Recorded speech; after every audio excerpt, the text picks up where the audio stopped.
Halo, this is Insomnia. Kami ada di belakangmu.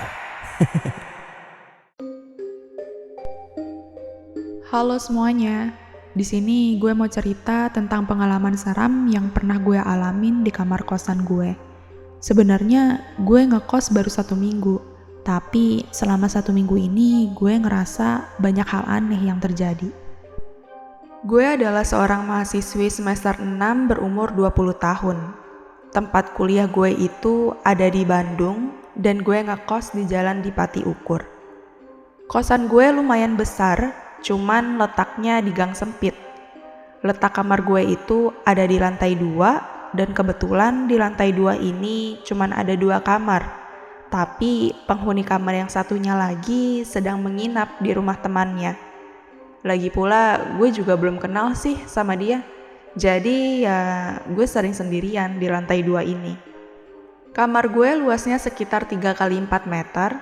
Isinya cuma ada 1 lemari, 1 meja, dan 1 kasur single bed beserta bantal dan guling warna putih. Posisi kasur gue itu nempel ke tembok dan memanjang ke arah jendela. Dan di sebelah jendela itu ada pintu. Terus di sebelah kasur gue taruh meja dan sebelahnya lagi ada lemari. Jadi kalau kita buka pintu langsung berhadapan dengan lemari. Kemudian di depan kosan gue ada rumah kecil yang sedikit tidak terawat. Rumah itu tidak punya halaman, yang ada hanya teras kecil dengan 1 kursi. Rumah itu dihuni sama bapak-bapak tua. Perawakan bapak tua itu kayak berumur 70 tahun. Dia memakai kacamata dan rambutnya sudah dipenuhi uban. Lalu postur tubuhnya juga terlihat bungkuk. Setiap kali gue perhatikan, bapak itu selalu duduk di terasnya sambil ngerokok. Gue sering ngeliat dia karena pagar kosan gue berseberangan dengan pagar rumahnya yang pendek. Jadi setiap kali gue pulang dari kosan, bapak itu terlihat jelas duduk di situ. Dia juga selalu tersenyum ke arah gue. Dari yang gue lihat sih, raut wajahnya kayak pengen ngomong sesuatu. Tapi ya gue gak terlalu peduli juga. Waktu itu gue pulang kuliah di sore hari dan itu hari kedua gue udah ngekos di sana. Terus pas gue mau masuk ke kosan, gue dipanggil sama bapak tua depan. Gue mendekat ke pagarnya dan sambil duduk beliau menyapa gue. Neng, baru ngekos di sini ya? Maaf, kakek batuk. Biasa kayaknya masuk angin. Oh iya, kakek mau pesan hati-hati ya, Neng. Jangan pulang terlalu malam. Di sini daerahnya rawan, ya. Tanpa mikir lebih panjang, gue cuma mengiyakan dan bilang terima kasih. Karena saat itu gue lagi buru-buru untuk pergi main sama temen. Setelah asik seharian main, gue pulang ke kosan jam setengah 12 malam. Dan pas gue sampai di pagar, gue ngeliat bapak tua itu masih duduk di terasnya sambil ngerokok dan tersenyum ke arah gue. Gue kemudian masuk ke dalam kosan sambil ngerasa kebingungan. Itu bapak dari tadi kerjaannya cuma duduk dan ngerokok terus, padahal udah jam segini, masih aja duduk di luar, kayak gak ada kerjaan lain aja. Sampai di kamar, gue beres-beres untuk persiapan tidur. Waktu itu, lampu kamar gue matiin, dan gue pun mulai beranjak ke kasur. Dan ketika gue berbaring di kasur, gue ngeliat cahaya yang ada di celah bawah pintu. Karena kan kondisi kamar gue tuh gelap, dan jendelanya juga sudah ditutup sama gorden. Jadi di celah bawah pintu tuh kelihatan banget ada cahaya dari luar. Tapi gue liatin kayak ada yang aneh. Kayak ada sesuatu yang menghalangi cahaya itu. Terlihat seperti ada bayangan dari luar. Gue liatin terus, dan bayangan itu benar-benar diam di depan pintu gue. Tapi gue gak tahu itu apaan. Gue yang penasaran langsung bangun dan ngebuka pintu. Pas gue lihat, ternyata gak ada apapun. Di depan pintu gue itu kosong. Yang ada cuma rak sepatu. Itu pun juga ada di pojok, bukan di depan pintu. Jadi kan gak mungkin ya kalau itu bayangan rak sepatu. Pas gue kembali ke kasur, gue lihat ke bawah pintu itu lagi. Ternyata bayangan itu masih ada. Tapi kan di luar gak ada apa-apa ya tadi. Sambil mikir itu apaan, tiba-tiba bayangan itu bergerak ke samping dan menghilang begitu saja. Dari situ, gue langsung merinding dan cepat-cepat memejamkan mata. Keesokannya di kampus, gue kepikiran terus sama bayangan di celah pintu tadi malam. Itu siapa ya? Padahal teman kos di sebelah gue lagi gak ada. Apa itu cuman benda asing yang terbawa angin? Tapi pas gue cek keluar, semuanya tuh normal, seperti gak ada apapun. Apa itu orang ya yang diam di depan pintu gue? Gue langsung kepikiran yang aneh-aneh. Waktu pun beranjak ke sore hari dan gue kembali pulang ke kosan. Lagi-lagi bapak tua itu masih duduk di sana sambil ngerokok dan senyumin gue. Gue senyumin balik dan langsung menuju ke dalam. Setibanya di kamar, gue ngebuka pintu dan ngeliat ada yang aneh. Guling yang biasanya gue taruh di kasur, tiba-tiba tuh ada di atas lemari. Hah? Kok guling gue ada di atas lemari? Padahal sebelum berangkat ke kampus, gue inget banget kalau guling itu tuh gue taruh di kasur. Lagian aneh banget, kok tiba-tiba bisa ada di atas lemari sih? Apa jangan-jangan ada orang yang masuk ke kamar gue ya? Tapi setelah gue cek semua barang, nggak ada yang hilang dan masih pada tempatnya. Hanya guling itu aja yang pindah. Saat itu gue langsung merinding karena kepikiran yang aneh-aneh. Terus besoknya gue merasa semakin aneh sama suasana kamar ini. Gue makin ngerasa ada sesuatu yang janggal. Kemudian sore harinya gue pulang dari kampus dan lihat bapak tua itu lagi. Kali ini dia ngeliat gue dengan wajah yang kebingungan. Gue yang lagi di depan pagar dipanggil sama dia dan bilang, "Neng, punten sini sebentar. Kakek mau pesan. Kamu jangan sering begadang ya. Tidurnya di bawah jam 10 aja. Bagus loh untuk kesehatan." Gue langsung bingung dengan bapak itu. Kok tiba-tiba bilang begitu? Terus gue tanya, emang ada apa pak? Kok tiba-tiba bilang begitu? Dia kemudian menjelaskan, itu karena dia ngelihat wajah gue seperti orang yang belum tidur, terlihat suntuk. Memang sih, semenjak ada kejadian aneh di kamar, gue sering gak bisa tidur. Dari situ gue cuma tersenyum dan bilang terima kasih atas sarannya. Gue kemudian langsung masuk ke kosan sambil kepikiran ucapan bapak tua tadi. Itu bapak aneh banget deh. Kalau ngomong cuma ngasih saran-saran gak jelas. Kemarin ngomongnya jangan pulang ke kosan malam-malam. Sekarang malah disuruh tidur di bawah jam 10. Random banget. Mungkin emang niatnya baik. Malamnya gue memutuskan untuk tidur lebih awal karena udah ngantuk.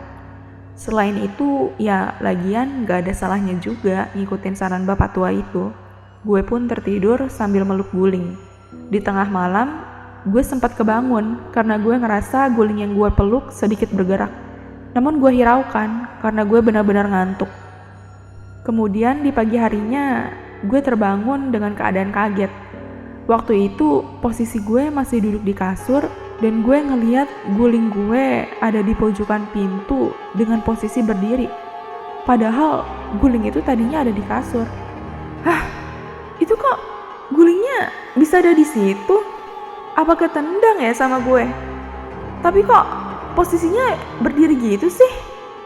Sambil kebingungan, gue kembali meletakkan guling itu ke kasur dan cepat-cepat bersiap untuk pergi ke kampus. Dan sepanjang waktu, gue jadi kepikiran hal-hal aneh, terutama yang terjadi sama guling itu. Terus saat gue pulang dari kampus, bapak-bapak yang biasa duduk depan kosan tuh gak ada. Gue sempat ngedeketin ke pagarnya buat sekilas nyariin aja. Ternyata memang bapak itu lagi gak duduk di terasnya. Gue sempat bergumam, tumben banget bapak itu gak ada. Sesampainya di kamar, gue sempat diam sebentar karena masih takut sama kejadian guling tadi pagi. Gue pun ngebuka pintu dengan perlahan.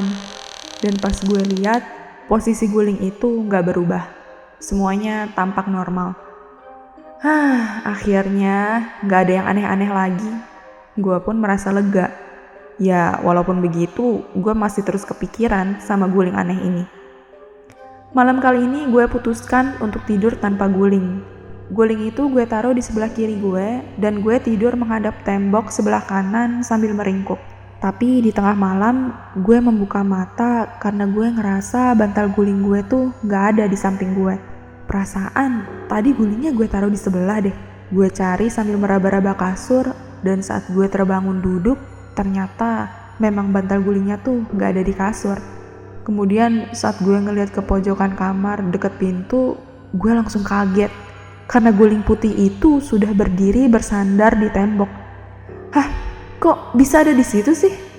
Dengan kondisi yang gelap dan hawa yang semakin dingin, badan gue seketika merinding. Guling itu terlihat bersandar ke dinding dan tiba-tiba guling putih itu bergerak. Perlahan, guling itu bergerak seperti membalik.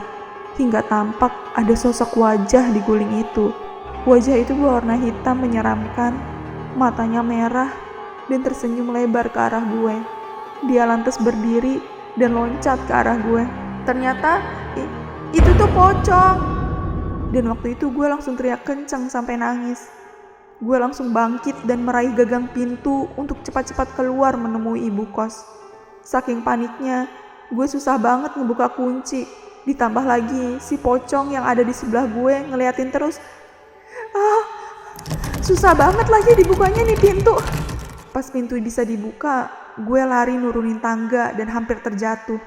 Sesampainya di depan kamar ibu kos, gue teriak sambil menggedor-gedor pintunya. Ibu! Ibu, tolong! Setelah menunggu beberapa saat, ibu kos membuka pintu dan melihat gue dengan raut wajah yang kaget. Gue langsung cerita kalau di kamar ada pocong. Bu, ada pocong bu di kamar saya. Kita kemudian langsung pergi ke kamar dan ternyata pas dilihat sosok pocong itu sudah menghilang. Tanpa pikir panjang, besoknya gue memutuskan untuk langsung pindah kosan. Gue dapat info kalau kamar ini sering menghantui penghuni-penghuni sebelumnya. Info itu baru gue terima pas anak-anak kosan semalam pada kumpul karena kebangun sama teriakan gue. Dan akhirnya mereka semua cerita. Sudah banyak orang yang dihantui pocong di sini, tapi nggak ada yang tahu awal mula kenapa hantu itu bisa ada di sini. Pantes aja, dari awal gue masuk sampai sekarang, teman sebelah kamar gue nggak balik-balik. Disamperin juga kali itu sama si pocong. Gue pun langsung pamit ke ibu kosan. Beliau nganterin gue sampai pagar depan. Di situ gue iseng nyariin bapak tua yang sering duduk di rumah depan. Gue pikir sekalian aja pamit dengan bapak itu. Namun ibu kosan memandang gue dengan kebingungan. Dia nanya, liatin apa? Gue bilang, itu bu, nyari bapak tua yang suka duduk di depan situ. Mendengar hal itu, si ibu terlihat bingung. Bapak tua yang mana sih, Neng? Gue pun ngejelasin, bapak tua yang pakai kacamata bu, yang tinggal di rumah itu, sambil menunjuk ke rumah tersebut. Setelah gue bilang demikian, wajah si ibu langsung terlihat kaget. Hah, seriusan Neng? Gue pun mengiyakan si ibu dengan penuh keyakinan. Ibu itu langsung ketakutan. Dia bilang sambil berbisik kalau bapak itu sudah meninggal 2 tahun yang lalu. Sambil masih berbisik, dia juga menjelaskan kalau rumah yang ada di depan itu sudah kosong sejak kepergian bapak itu. Tapi gue gak percaya sama omongan si ibu. Ah, masa sih bu? Orang saya lihat setiap hari kok. Bapak itu selalu duduk di situ sambil ngerokok. Namun, si ibu benar-benar meyakinkan gue. Dia bilang kalau bapak itu meninggal karena sakit. Pas masih hidup, bapak tua ini memang suka nongkrong sambil ngerokok di depan rumahnya. Gue yang mendengar hal itu langsung ketakutan. Jadi, bapak tua yang sering gue lihat selama pulang kuliah itu siapa? Apa dia pocong yang selama ini ada di kamar gue? Semenjak kejadian itu, gue gak mau tidur dengan guling lagi. Gue trauma, karena guling yang selama ini gue peluk adalah sosok pocong yang sangat menyeramkan. Itulah pengalaman menyeramkan gue, dan itu jadi pengalaman yang gak pernah gue lupakan. Gimana penonton untuk konten kali ini? Menurut kalian, cerita ini nyata atau tidak? Jangan lupa tulis cerita horor kalian di kolom komentar.